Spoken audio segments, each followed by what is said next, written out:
Hoje a gente vai falar um pouco sobre testes de hipótese para comparação de proporções. Tá? Então, eu vou começar com um exemplo, tá? E aí nesse exemplo a gente vai vendo quais são os objetos que estão envolvidos nesse tipo de teste de hipótese. Tá? Então, suponha que eu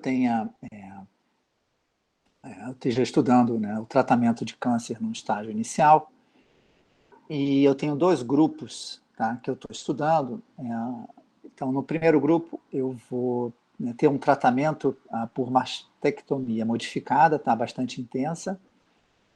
E no segundo grupo, eu vou ter um tratamento por mastectomia parcial, tá, com radioterapia. Então, eu tenho dois grupos que são caracterizados pelo tipo de tratamento que a paciente, né, no caso, vai ser submetida.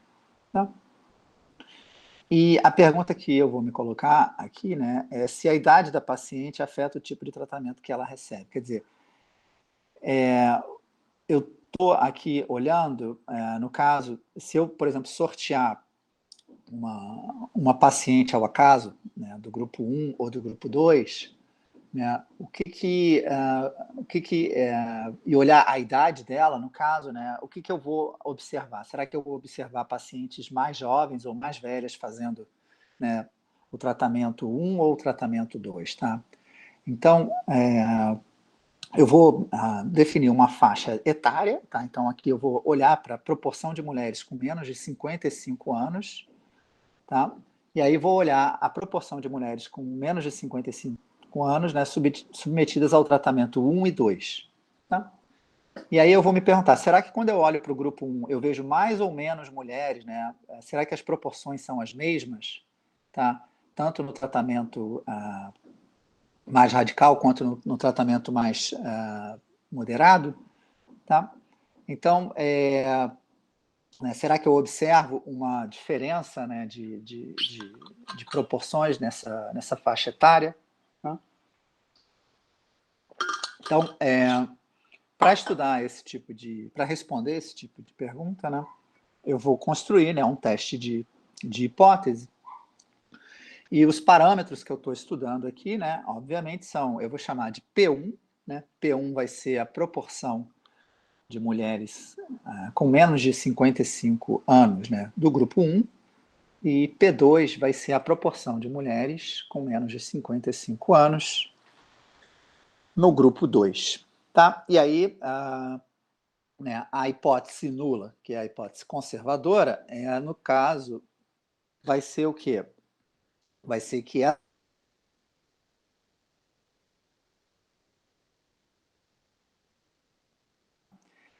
E para a hipótese alternativa, eu vou colocar né, o teste bilateral. No caso, eu vou me perguntar, né, P1 diferente de P2. Tá? Então, nesse caso, né, o que eu vou ter aqui? Né? Então, quais são as hipóteses que eu vou estar considerando no meu problema?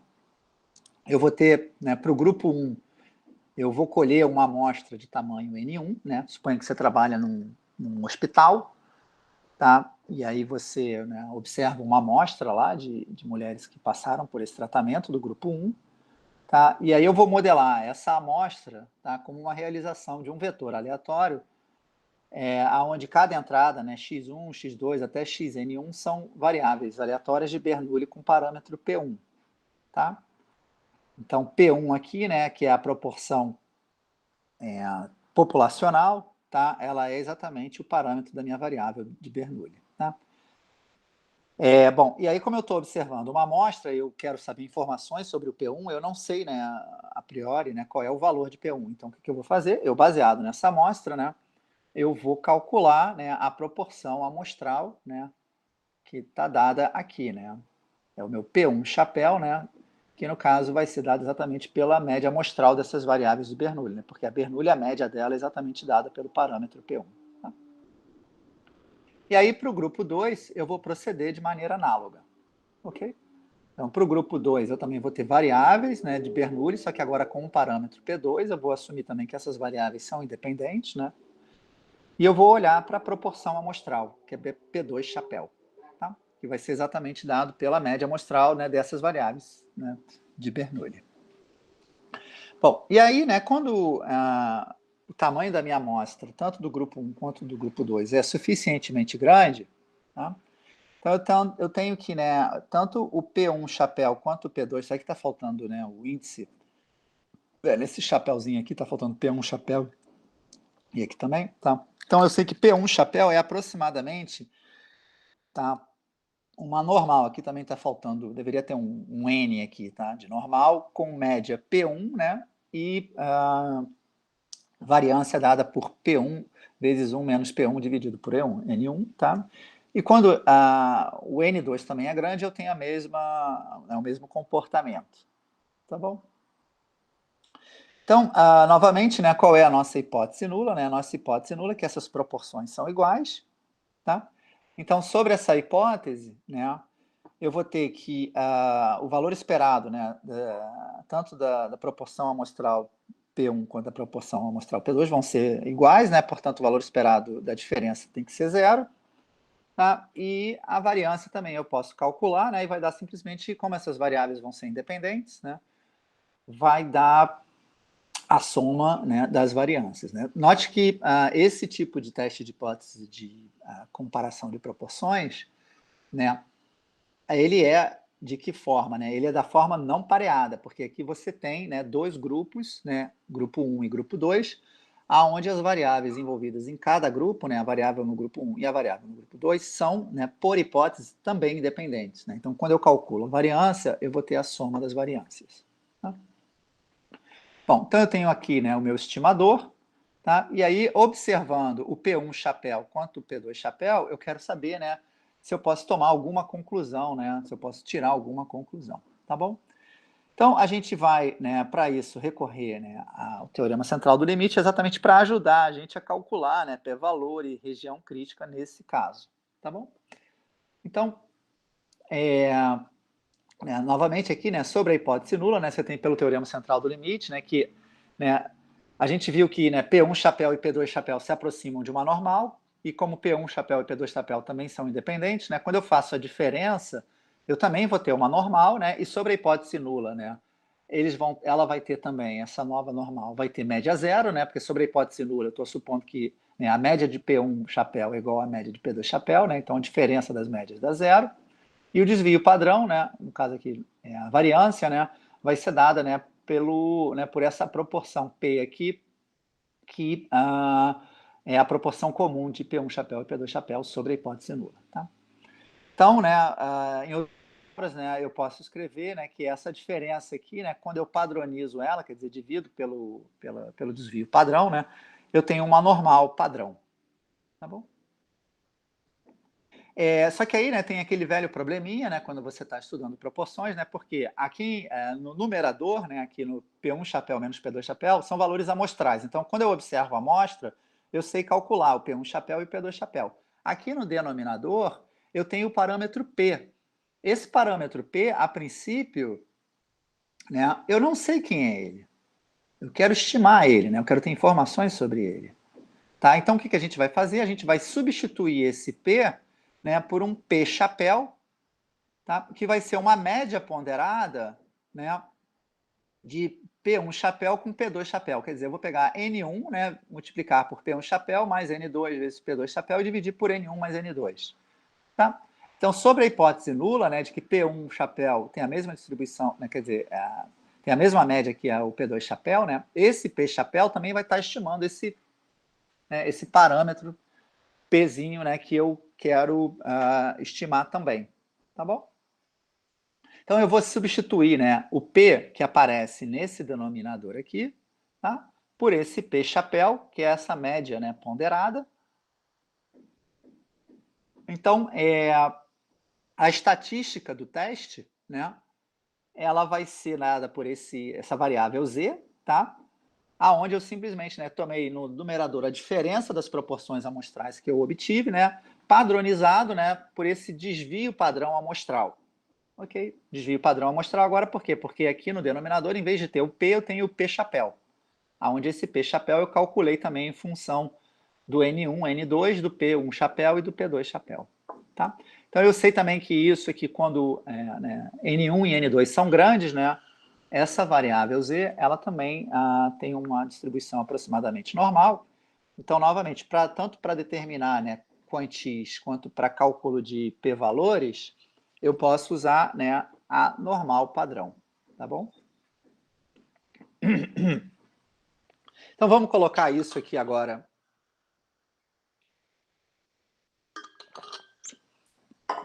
né, no exemplo, tá? Então, suponha aqui que, né, no exemplo que eu coloquei no início da aula, né, onde você tinha dois grupos, né, um grupo de mulheres que com câncer de mama que optou, né, por um tratamento mais radical, e o grupo 2, onde o tratamento era mais moderado. Então, no grupo 1, tá, suponha que eu tenha né, N1 seja dado do problema, né, 658 mulheres na minha amostra, e dessas 658 eu observei 292 com idades menores do que 55 anos. Tá? Então, a proporção amostral nesse caso, né, vai ser dada exatamente por 292 dividido por 685, que é igual a 0,444. Tá bom? Então, calculei o P1 chapéu. Tá, no grupo 2, tá, eu vou assumir que eu tenho uma amostra de tamanho 1580, tá? E dentro dessa amostra eu observei 397 com menos, né, de 55 anos, portanto a proporção P2 no grupo 2, né, vai ser dada por 397 dividido por 1580, que é igual a 0,251, tá bom? Portanto, o estimador da proporção populacional, né, sobre a hipótese nula de que P1 é igual a P2 igual a esse P, né, vai ser dado, né, exatamente por essa combinação aqui, né, que eu fiz o N1, 658, vezes o P1 chapéu, 0,44, mais N2, né, 1580 vezes P2 chapéu, né, 0,251, dividido por N1 mais N2. Tá? E se você fizer essa conta, você vê que isso dá algo, né, em torno de 0,308. Tá bom? Então, né, esse valor P chapéu, né, ele representa a proporção estimada de mulheres com menos de 55 anos em qualquer um dos grupos de tratamento, quando se supõe, né, que as proporções não mudam, tá bom? De mulheres, né, com menos de 55 anos. Bom, então, novamente, né, eu tenho a minha estatística teste, tá? E aí eu coloco, né, eu calculei, né, novamente, eu calculei quem é o P1 chapéu, calculei quem é o P2 chapéu, calculei quem é o P chapéu, sei quem é o N1, né, sei quem é o N2 também. Então, simplesmente eu coloco isso aqui, né, e aí o que que eu obtenho, né, o que que eu vou observar, né, a minha estatística observada vai ser igual a 9,01. Eu simplesmente coloquei os valores que eu observei, tá? Na fórmula que eu tenho para a estatística do teste, tá bom? Bom, então eu tenho, né, a estatística que eu observei foi Z igual a 9,01, tá? Então, relembrando aqui que eu estou considerando né, a hipótese alternativa, né, para os valores serem diferentes, tá? Então eu tenho P1, né, H1 vai ser P1 diferente de P2, portanto o teste é bilateral, tá? Eu tenho que olhar, né, a soma das caudas, né, a cauda esquerda com a cauda da direita, tá? Então na hora do cálculo do p-valor, tá, eu vou olhar, né, quais são as chances de uma normal ser maior exatamente do que eu observei, né, que é a cauda da direita, mais, né, as chances de uma normal ser menor, né, do que menos o que eu observei, tá? Então, né, são as caudas, né? Aqui eu estou pegando a cauda da direita mais a cauda da esquerda. Então, pela simetria da normal, isso aqui é 2 vezes, né, a cauda da esquerda, por exemplo, tá? E aí, sobre a hipótese zero, isso é uma normal, tá? Então, eu simplesmente calculo 2 vezes, né, as chances de uma normal ser menor do que menos 9,01. Tá bom? E vocês podem ver, né, usando o R ou até usando a tabela, né, que esse valor é um valor extremamente pequeno, tá? Então, o que que você obtém, né? Você obtém um p-valor né, extremamente pequeno, né, suficientemente pequeno, por exemplo, se você tiver um teste de hipótese a um nível de significância de 5%, ou de 1%, ou até mesmo de 0,1%, você vai continuar rejeitando a hipótese nula. Você vai ter um p-valor ainda inferior a esses números, tá?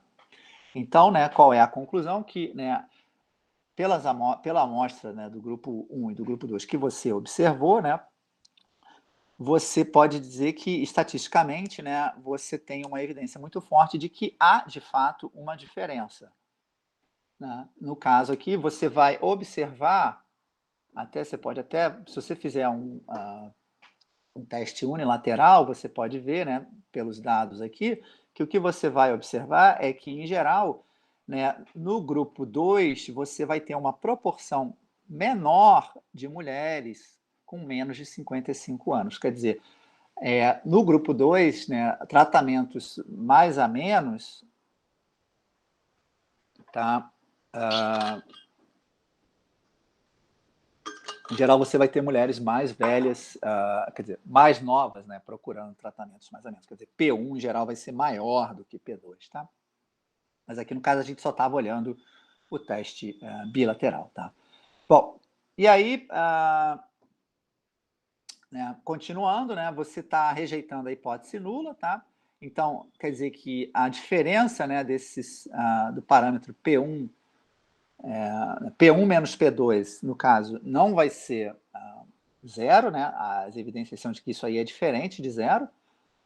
Então, você vai procurar informações sobre o seu valor verdadeiro, porque você já, né, tem evidências de que ele não é igual a zero, tá? Então, você vai construir, né, você pode construir um intervalo de confiança, né, para exatamente essa diferença, né, P1 menos P2. Tá? Então, por exemplo, se você quiser construir um intervalo de confiança a 95%, opa, calma aí, né, o que você vai obter é algo aproximadamente, né, com um limite inferior de 0,149 e o limite superior de 0,237. Tá? Em geral, né, se você quer né, um intervalo de confiança a um nível de 1 menos alfa, tá? Aqui eu estou olhando um intervalo bilateral, né, obviamente, porque eu quero uma estimativa pontual para o verdadeiro valor, né, da diferença das proporções. Tá? Então, você vai olhar, né, para o quantil da normal associado ao valor 1 menos alfa sobre 2, né, porque você está olhando o bilateral.